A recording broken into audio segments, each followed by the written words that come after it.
আমন্ত্রণ সব খবরে আপনাদের সঙ্গে আছি আমি নাবিলা সোহার। হট আর সুইটনেসের পারফেক্ট ব্যালেন্সে যে কোনো স্ন্যাক্সের আসল মজা আনে রুচি হট টমেটো সস। 11 দলে থাকা না থাকার বিষয়ে সিদ্ধান্ত আগামী 2-1 দিনের মধ্যে আনুষ্ঠানিকভাবে জানানো হবে বলে জানিয়েছেন ইসলামী আন্দোলন বাংলাদেশের মুখপাত্র গাজী আতাউর রহমান। তবে ইসলামী দল ও সমমনা দলগুলোর ঐক্য ধরে রাখতে আলোচনা অব্যাহত আছে বলেও জানান তিনি। শুরা মজলিসে আমেলা ও উপদেষ্টা কমিটির বৈঠকের পর ব্রিফিংয়ে এসব কথা বলেন আতাউর রহমান। অভিযোগ করেন দলগুলোর মধ্যে শ্রদ্ধাশীলতার জায়গা নষ্ট হওয়ায় সংকট তৈরি হয়েছে। এই সংকট দূর করতে সব দলকে শ্রদ্ধার জায়গায় থাকার আহ্বান জানান। বলেন সমঝোতার ভিত্তিতে প্রার্থী দেওয়ার কথা থাকলেও প্রার্থী চূড়ান্ত হওয়ার আগে অনেকেই প্রতারণা শুরু করেছেন। ইসলামী আন্দোলনের হেভিওয়েট প্রার্থীদের আসনে 11 দলের অন্যান্য প্রার্থীদের মনোনয়ন দেওয়া হয়েছে, যা অন্যায্য।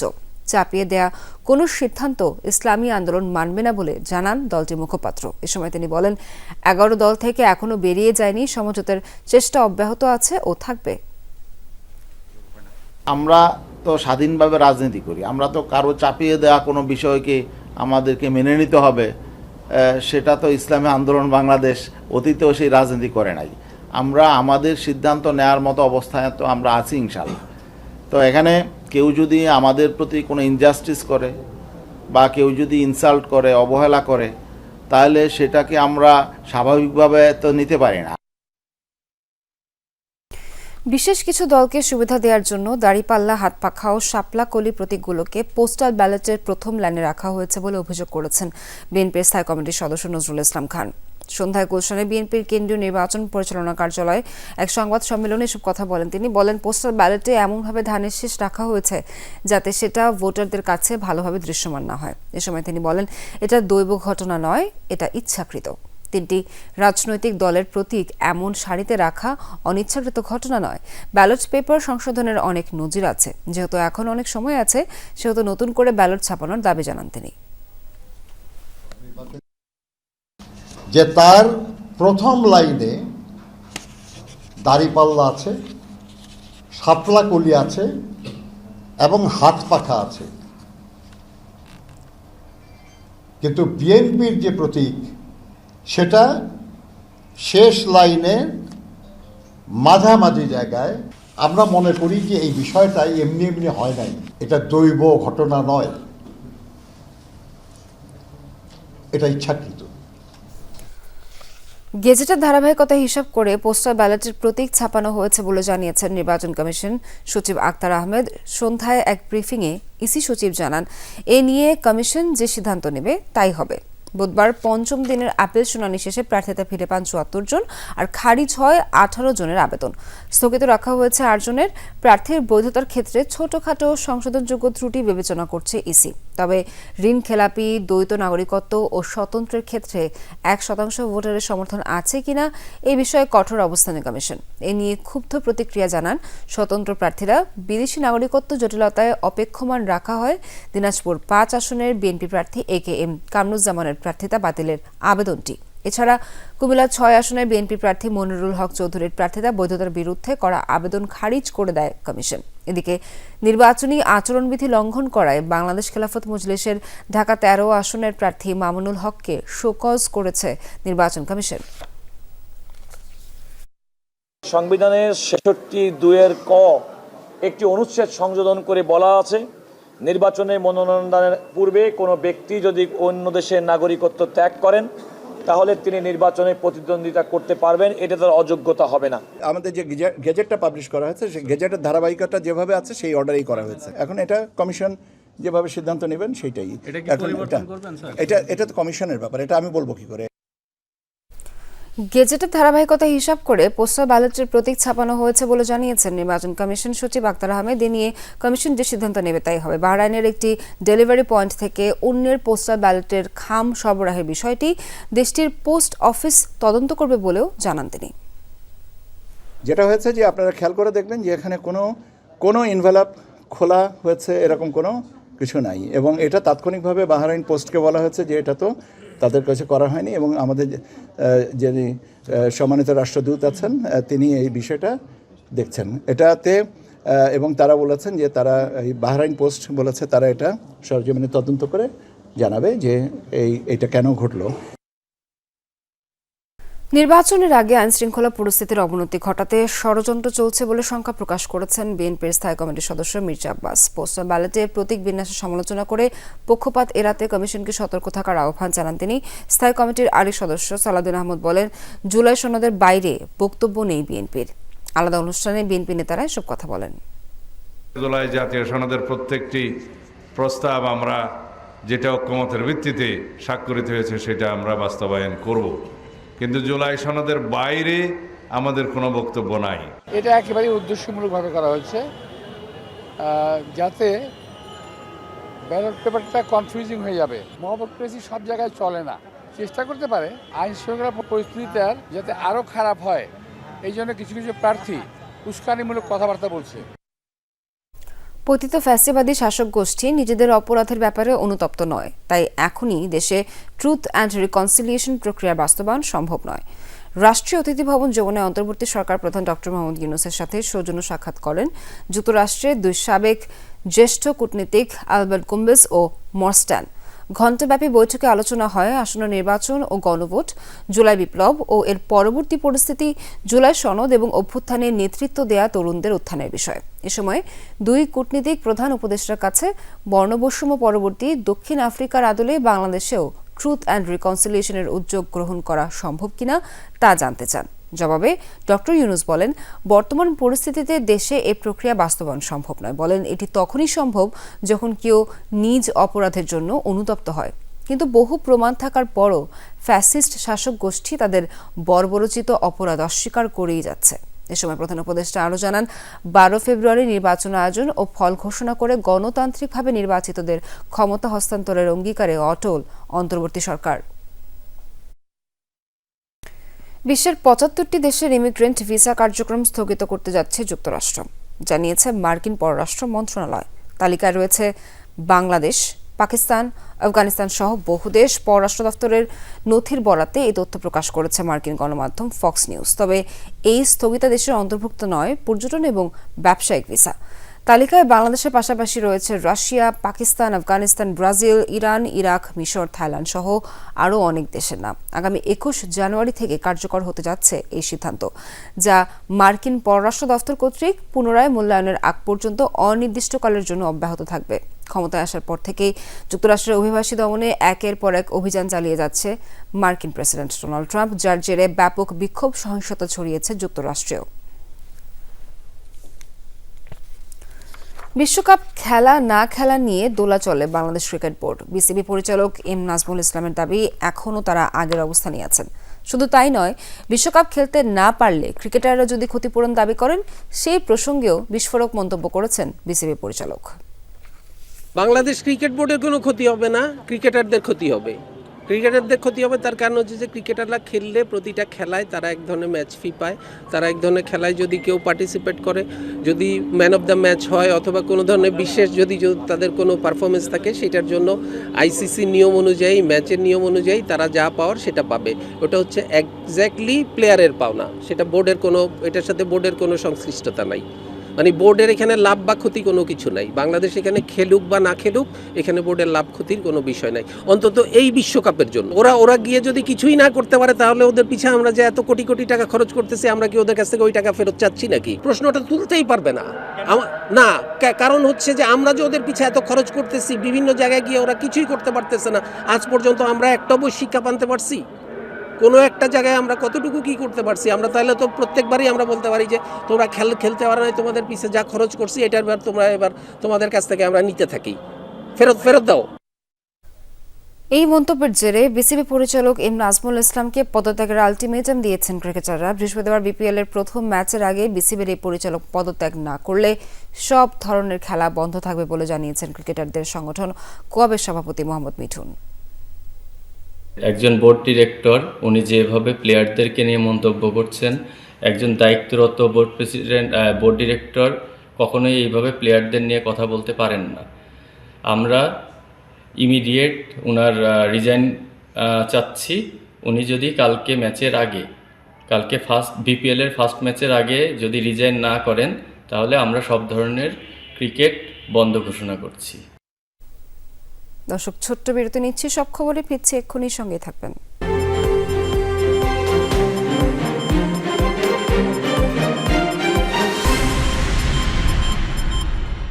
সাবেক সেনা কর্মকর্তা জিয়াউল হাসানের বিরুদ্ধে শতাধিক ব্যক্তিকে গুম ও হত্যা মামলায় অভিযোগ গঠন করে বিচার শুরু করেছেন ট্রাইব্যুনাল।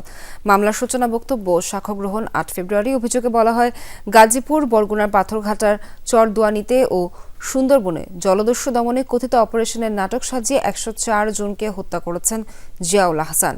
তবে এসব অভিযোগ থেকে নিজেকে নির্দোষ দাবি করেছেন জিয়াউল হাসান। এদিন গুমের মামলায় সেনা কর্মকর্তাদের আইনজীবীদের র্যাবের টিএসআই সেল পরিদর্শনের অনুমতি দিয়েছেন ট্রাইব্যুনাল ১। এদিকে জুলাই আন্দোলনে নিহত বেরোবি শিক্ষার্থী আবু সাইদ হত্যা মামলায় সাক্ষ্য গ্রহণ শেষ হয়েছে। যুক্তিতর্ক উপস্থাপন শুরু হবে ২২ জানুয়ারি থেকে। ওনার সমস্ত কার্যক্রম ছিল লফুল, এটা কোনো সিস্টেমেটিক ওয়াইড স্প্রেড কিছুই না। এগুলো বাংলাদেশের আইন শৃঙ্খলা রক্ষা বাহিনীর যে সাধারণ কাজ সেগুলোই ছিল, এবং যে অভিযোগগুলো নিয়ে আসা হয়েছে এগুলো সবগুলোই মিথ্যা। ইটের ব্লক এবং সিমেন্ট বেঁধে দিয়ে সাগরে ডুবিয়ে দেওয়া এই পুরো অপারেশনটার নাম ছিল গেস্টাপো অপারেশন। এরকম শত শত অপারেশন এই আসামি করেছেন, যার মধ্যে ১০৪ জনের ব্যাপারে সোফার। বিএনপি চেয়ারম্যান তারেক রহমানের সঙ্গে সাক্ষাৎ করেছেন ১২ দলীয় জোটের শীর্ষ নেতারা। বিকেলে গুলশানে বিএনপি চেয়ারম্যানের কার্যালয়ে এই সাক্ষাৎ অনুষ্ঠিত হয়। এ সময় দীর্ঘদিনের যুগপৎ আন্দোলনের মিত্র এই জোটের শীর্ষ নেতারা বিএনপি চেয়ারপারসন বেগম খালেদা জিয়ার মৃত্যুতে শোক ও শ্রদ্ধা প্রকাশ করেন। কথা বলেন সমসাময়িক রাজনীতি নিয়ে আগামী নির্বাচনকে সামনে রেখে ঐক্যবদ্ধভাবে সকল ষড়যন্ত্র মোকাবেলায় নিজেদের অবস্থান তুলে ধরেন ১২ দলের নেতারা। বিএনপি চেয়ারম্যান তারেক রহমান দল ক্ষমতায় এলে জাতীয় সরকার গঠনের কথা পুনর্ব্যক্ত করেন। এদিকে সন্ধ্যায় বিএনপির চেয়ারম্যান তারেক রহমানের সঙ্গে সাক্ষাৎ করেছেন জামায়াতে ইসলামীর সাবেক আমির প্রয়াত গোলাম আজমের ছেলে এবং গুমের শিকার অবসরপ্রাপ্ত ব্রিগেডিয়ার জেনারেল আমান আসমি।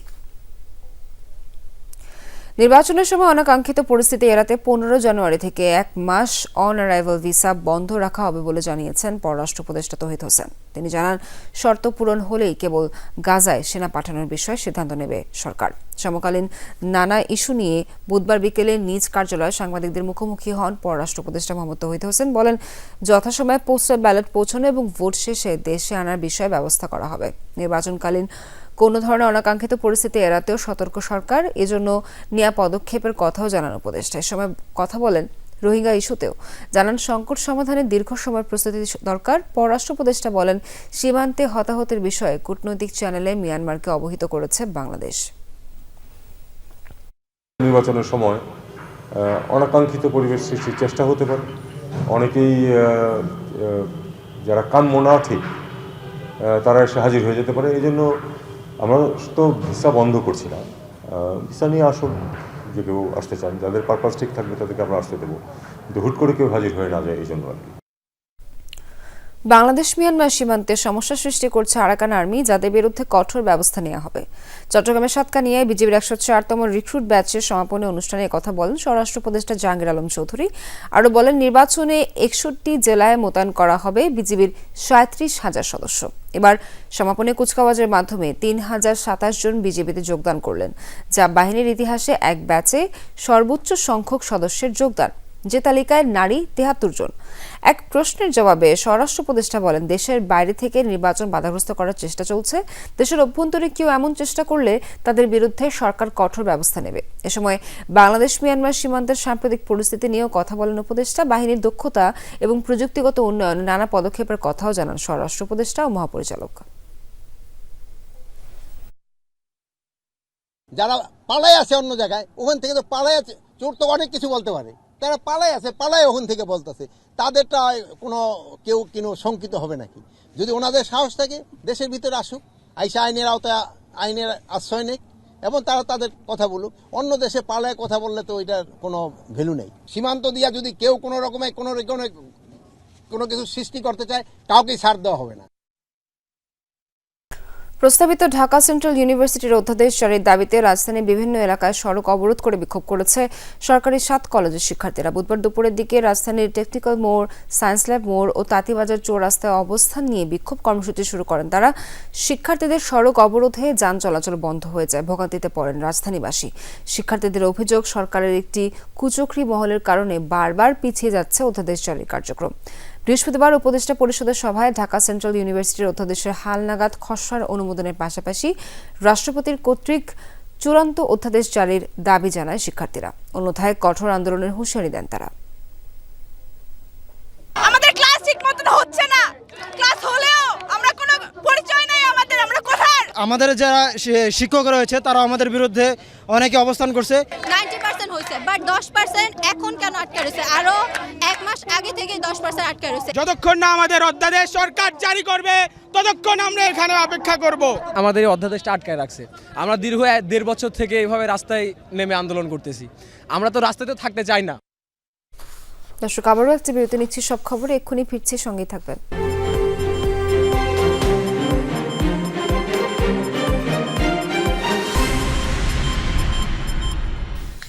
আপনারা দেখছেন সব খবর। মাদারীপুরের ডাসার উপজেলায় আধিপত্য বিস্তারকে কেন্দ্র করে দুপক্ষের মধ্যে সংঘর্ষ হয়েছে। এ সময় 13টি বসত ঘরে অগ্নিসংযোগ, ভাঙচুর ও লুটপাটের ঘটনা ঘটেছে। বুধবার বিকেলে বালিগ্রাম ইউনিয়নের খাতিয়াল এলাকায় ঘটনা ঘটে। পুলিশ জানায়, আধিপত্য বিস্তারকে কেন্দ্র করে সকালে আব্বাসকে একা পেয়ে কুপিয়ে গুরুতর জখম করে প্রতিপক্ষ আবুলের লোকজন। গুরুতর অবস্থায় তাকে মাদারীপুর জেলা হাসপাতালে নেওয়া হয়। পরে উন্নত চিকিৎসার জন্য ঢাকা মেডিকেলে স্থানান্তরিত করা হয়। এলাকায় খবর ছড়িয়ে পড়লে আব্বাসের লোকজন সংঘবদ্ধ হয়ে আবুলের বাড়ি ও তার বংশীয় লোকজনের 13টি বসত ঘরে লুটপাট ও ভাঙচুর শেষে আগুন ধরিয়ে দেয়। এতে বাধা দিলে উভয় পক্ষের অন্তত 5 জন আহত হয়। খবর পেয়ে পুলিশ, ফায়ার সার্ভিস ও সেনাবাহিনীর সদস্যরা ঘটনাস্থলে পৌঁছে আগুন নিয়ন্ত্রণ সহ সংঘাত নিয়ন্ত্রণে আনে।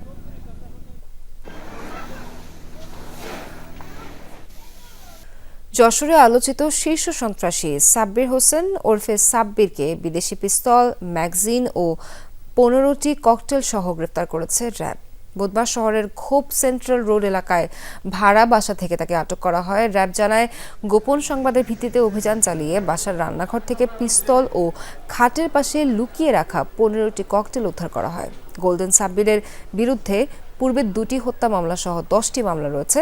প্রাথমিক জিজ্ঞাসাবাদ শেষে আদালতে তোলা হলে সাব্বির দায় স্বীকার করলে বিচারক তাকে কারাগারে পাঠানোর নির্দেশ দেন।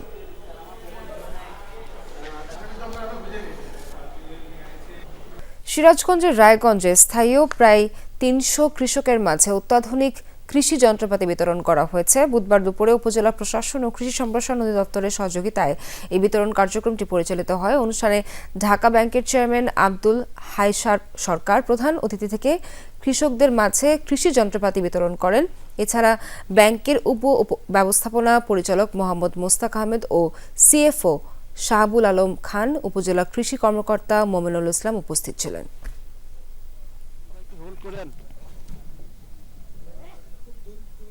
অনুষ্ঠিত হলো জেডাই গ্রুপের ডিলার মিট প্রোগ্রাম 2026। সাভারের বেলমাতে ওয়াটার বার্ডস লিমিটেডের ফ্যাক্টরিতে অনুষ্ঠিত ডিলার মিটে প্রধান অতিথি ছিলেন জেডাই গ্রুপের চেয়ারম্যান ABM জাহিদুল ইসলাম। এই ডিলার মিটে দেশের বিভিন্ন প্রান্ত থেকে আগত 3 শতাধিক পানি সরবরাহ, ট্রিটমেন্ট সলিউশন ও ওয়াটার পিউরিফায়ার ব্যবসায়ীরা অংশগ্রহণ করেন। অনুষ্ঠানে মেড ইন বাংলাদেশ ট্যাগযুক্ত পণ্য ও সেবা সহজে ক্রেতার কাছে পৌঁছে দেওয়ার প্রত্যয়ের কথা জানান অংশগ্রহণকারী ব্যবসায়ীরা।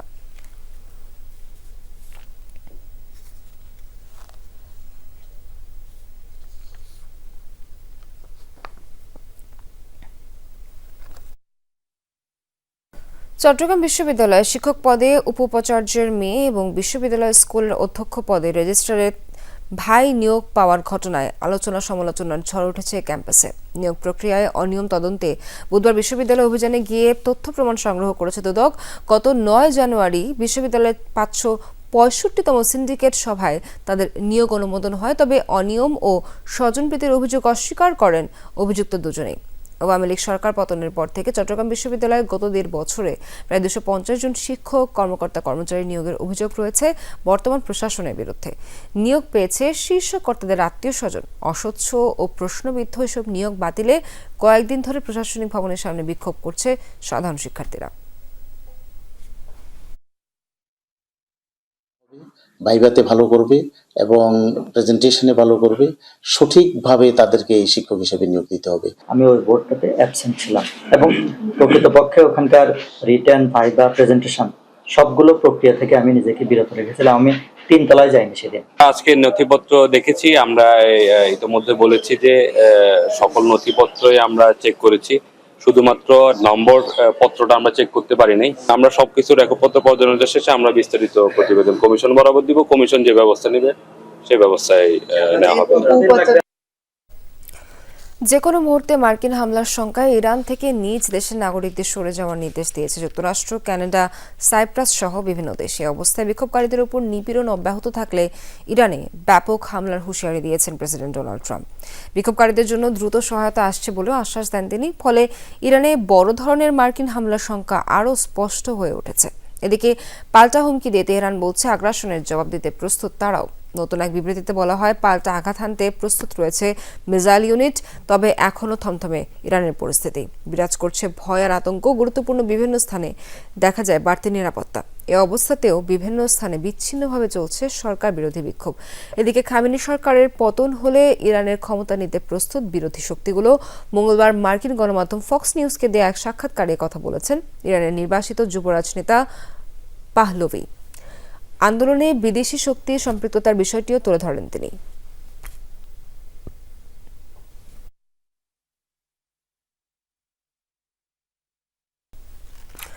ইরানের সাথে উত্তেজনার মধ্যে কাতারের আল উদেইদ বিমান ঘাঁটি থেকে কিছু সংখ্যক মার্কিন সৈন্যকে সরিয়ে নিচ্ছে যুক্তরাষ্ট্র। 3 কূটনীতিকের বরাতে এই তথ্য জানিয়েছে বার্তা সংস্থা রয়টার্স। এক প্রতিবেদনে জানানো হয়, ঘাঁটি থেকে বেশ কয়েকজন কর্মকর্তাকে বুধবারের মধ্যে সরে যাওয়ার পরামর্শ দেওয়া হয়েছে। তবে কেন তাদের সরানো হচ্ছে তা এখনও স্পষ্ট নয়। এটিকে যুক্তরাষ্ট্রের কৌশলে পরিবর্তন হিসেবেই দেখছেন কূটনীতিকরা। মধ্যপ্রাচ্যে মার্কিন ঘাঁটিগুলোর মধ্যে সবচেয়ে বড় এই আল উদেইদ বিমান ঘাঁটি। সেখানে মোতায়েন রয়েছে প্রায় 10,000 মার্কিন সেনা, যা ইরানের 300 কিলোমিটারের মধ্যে অবস্থিত। দর্শক, এখনকার মতো শেষ করছি আজকে সব খবরের আয়োজন। সঙ্গে থাকার জন্য সবাইকে ধন্যবাদ।